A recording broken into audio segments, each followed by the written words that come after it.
Itong rose na ito, I keep on tying it sa post kasi palagi siyang nag-bend. And I need to stabilize it kasi baka mabali siya yung cane niya. So, ngayon, I went around in my garden and I look around for bamboo sticks. Itong mga bamboos, napaka-tibay talaga itong mga bamboo na ito. Kahit ilang years na ito sa akin, matibay pa rin talaga. At saka mayroon akong metal na stake din. So, itong ginamit ko yung metal para sa mataas na cane ng rose na ito. So, ang ginamit ko dito, kasi yung twine is walang silbi. Nakakaya ng rose siya, ang twine. So, ang ginamit ko dito yung zip ties. Yung binili ko sa garden center. Bale, 8-inch siya na zip tie. So, tingnan nyo, nag-stabilize talaga siya. At saka meron pa isang branch dito, na sa baba na siya.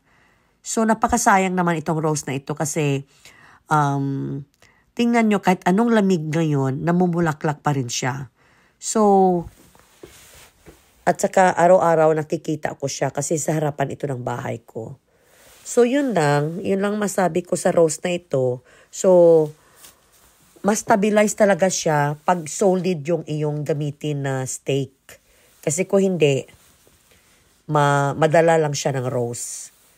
So, kung mayroon kayong problema na ganito, tulad ng ganito sa garden ninyo, so, gumamit kayo ng zip tie at saka yung stake niya.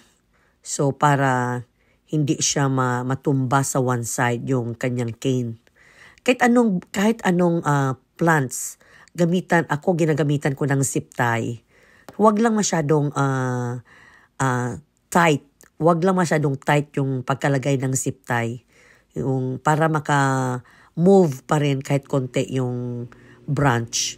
At saka baka maglaki yung branch, hindi masisira yung branch ng halaman.